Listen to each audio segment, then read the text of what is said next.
Welcome to Dose of Social, your recipe for social media success. I'm Lindsay Mauk. I'm Kayla Pearlstein. And this is Dose of Social.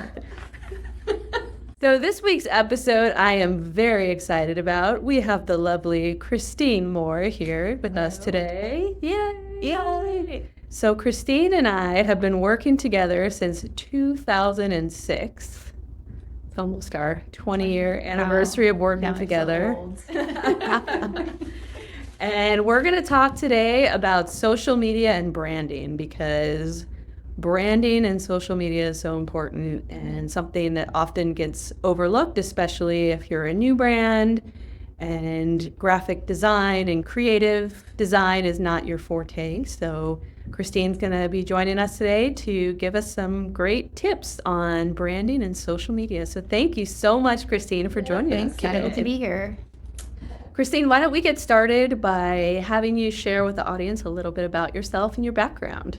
Well, I went to art school and studied photography and graphic design as a double major. Decided to move out to California and just worked in that field, and then got a job at MySpace working with Lindsay, and that was my introduction to social media back in the day, and I've been doing that ever since. Pretty straightforward trajectory. Absolutely. So Christine, why is branding so important in social media? And we've done a lot of branding work together over the years. But why is it so important for a business owner to think about branding when it comes to their business and social media? I mean, I would say branding is just important to your business. I mean, you're going to spend time on deciding a name, deciding on a logo, you're going to build a website, you're going to do all these things. Like, all of that stuff is important to, say, speaking to who you are, what you're all about. Like, if you sell a product or if you're a personal brand, all of that should be aligned, and that all should flow into your social media. Like, if you're going to take the time to do it for your website or your printed materials, then you should also do it for your social media. Yeah, absolutely. And one of the things that we do in our work together at LTM Digital is we make sure that when we start with a client that their social media follows their brand book. So Yes. if you don't have a brand book for your business or brand guidelines, it's something definitely to consider. Yeah, that's always a great place to start. And it's such a simple thing. It's not a simple thing to put together, but in hindsight, it is a simple thing to put together, and it can really drive all of the rest of the branding for your business. You can hand it to anybody who's going to do work for you, any influencers you work with, any vendors you work with, and everything it gives them something to work from, and everything can be aligned. Can you explain to people that are listening that might not know what a brand book or brand guidelines? Yeah, it's simply just a document. Usually, it's a digital document, but some big brands have really large ones that are printed. And it can be super in depth or pretty much an overview, but it's basically your brand colors, your brand fonts, your logos, how they should be used, how they shouldn't be used. In addition to that, kind of a tone and voice, like what is the personality of your brand? And there should be some examples of that in there. So if somebody's writing copy or creating a video, there's a certain sense of how your brand would speak, so to speak. And then usually some photography guides, we usually shoot photos like this with these color backgrounds or not backgrounds, or they should be fun outdoor background. You can go into as much detail as you'd like, but that's the basic overview of what should be in there. And what would you say as far as when you're looking at brands on social media? Do you like when a brand has an aesthetic type of feed, or I know some people are very into the real and chaotic look. I'd love to get your thoughts on that. I personally, and this may be controversial, but I feel like the balance is somewhere in between, because there is a certain sense in a social media environment of authenticity, and sometimes authenticity is messy. So there could be, depending on your brand, this wouldn't work for every brand, but some brands. So a little bit of those kind of off the cuff posts, I think are fine, but they should be bookended by things that are really fit your brand. And I mean, I've seen feeds that are like just so chaotic. You're like, I just can't. I like have to walk Yeah. away, you know? But then if you have some, you know, like those grounding moments, then it's like, okay, this is working. And then you get the fun moments too. And Christine, can you give an example or talk through the process of how you establish brand guidelines for social media for a brand? So a brand's getting started, they've got their brand book, maybe they have the chaos feed and they're looking for somewhere in between, like you mentioned. What's the next best step for a brand? Like how would a brand go about figuring out what that looks like on their social feed? I think, well, one of the things that Lindsay and I have done in the business is actually doing social media strategies for brands. And that usually includes a piece on branding and how to incorporate the brand into their social media. But I think the first step is just take a look at your feed, the types of content that you feel like you're producing that are important, put those into buckets, like content buckets, so that you can see what your different content buckets are. And then from there, I would look at, like, are you posting graphics? Are those graphics using your fonts? Are they using some random Canva template? Is your logo in them? Are the colors different? And just the first step would be just going through and aligning all of that stuff if it's not aligned. If you're not doing any of that, then that would be a good place to start. And then maybe just after that, taking a look at the photography, like, or videography, as well as like, do I need to work on my lighting? Are my images really dark? Am I really dark when I'm speaking? Like, let me improve my setup, just to like look and feel of the brand. If your brand is really fun and poppy, maybe you want like a brighter setup and like brighter clothes and just overall more vibrant. If you're more like natural, maybe it's like doing an outdoor setting, or, you know, there's just ways to bring in that feel into your social media through everyday life kind of situations too. Yeah, absolutely. And something a brand should also consider, not only establishing your own fonts within your social media feed, but what fonts do you use in your Instagram native fonts. So things like Instagram stories, having a specific font, not always just defaulting to whatever the standard font is. Yeah. Making sure that you also have your established brand fonts and colors and guidelines for Instagram stories too. And yeah, and that goes for like picking specific fonts for specific situations. Like, you may say like, oh, we use this font, but we only use it on social, but it is still part of our brand. And then also, like Lindsay said, in stories, you're sort of limited unless you're just posting a graphic, but you should have a strategy for what you use for those native fonts and sounds and whatever else that you use in stories. Absolutely. And if the Instagram default colors are not one of your brand fonts, you can always use the eyedropper tool. Yes, you can. Or you can copy and paste images into like an Instagram layout if you want to add your logo in there, or any other little elements that maybe you custom design but you want to include in your stories. You can do that as well. Yep, no, those are great. And so some examples of some templates that you can make are reviews templates, Quotes. I mean, everybody knows quotes, but maybe you have some specific product templates that have call outs for your product. Sale templates. Sale templates, yes. Like sign up for newsletter, or if you produce blog content, maybe you have a specific blog template that you use that has a link out to the blog in your stories. There's a lot of different ways. I mean, anything that you would create an ad for, kind of, you could also say, I should have a template for this for social media. So Christine, I'm a brand, I have my brand book. How do I go about incorporating that information from my brand book into my social media content? Yes, I think the first step would just be looking at your social media and deciding like what your content buckets are. Take a look. Are there things in your feed currently that you're like, I don't really like these, I don't really want to do this type of content, I'm just going to get rid of those? Are there things that you want to keep?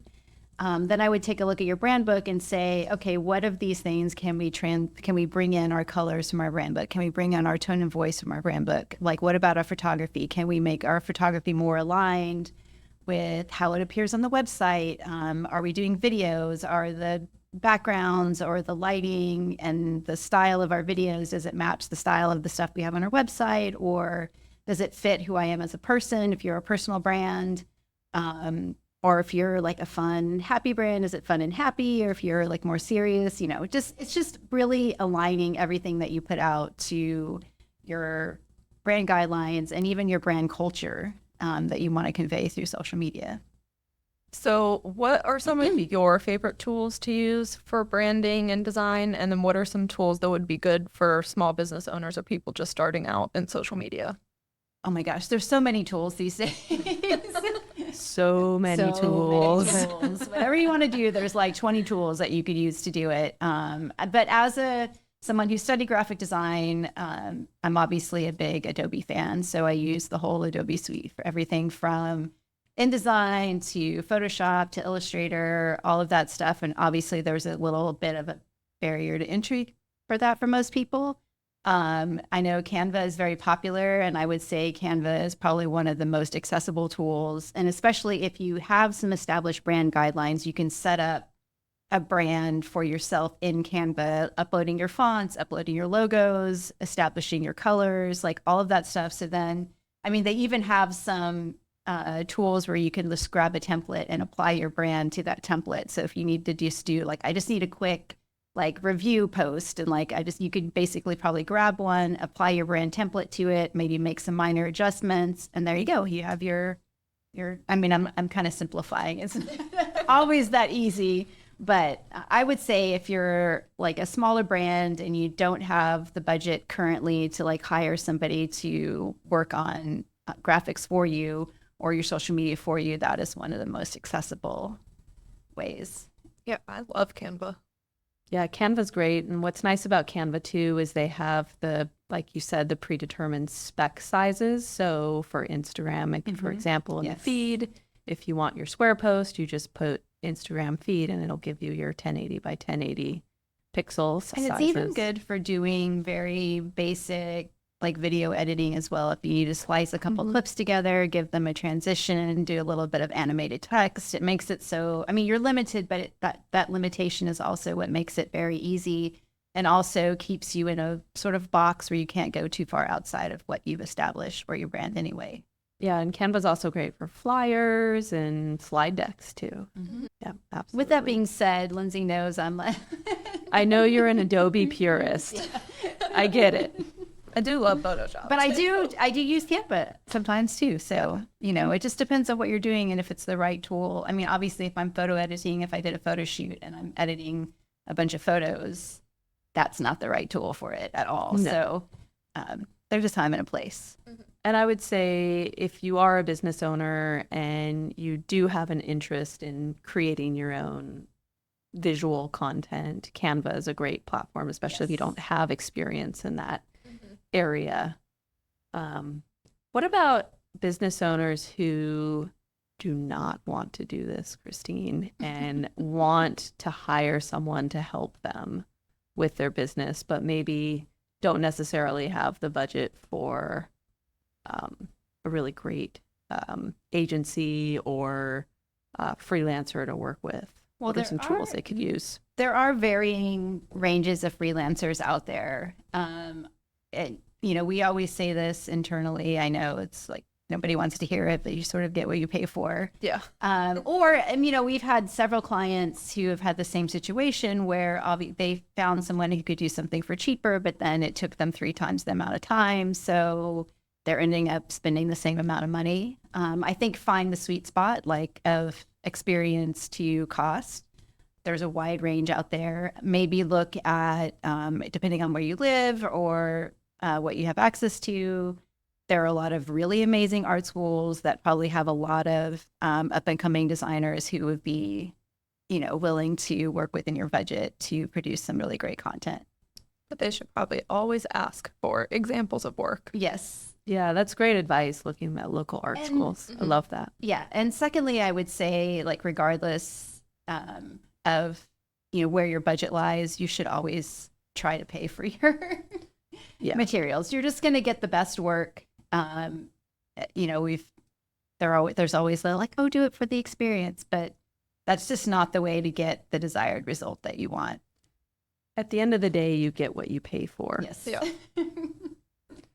So thinking about that, and I think you made a really great point of, yes, someone may be a fraction of the hourly rate that an agency would charge, but it's going to take them 2 to 3 times as long because they're learning on the job. And that Or you're going actually- back and forth through like rounds and rounds of revisions because you're not getting, what you want. There is a art to giving feedback as well. So, I mean, that's something to think about as a business owner, like being very clear with what you expect, what you want, kind of doing a little bit of back research before you talk to a designer to decide like what the look and feel is, maybe have some examples.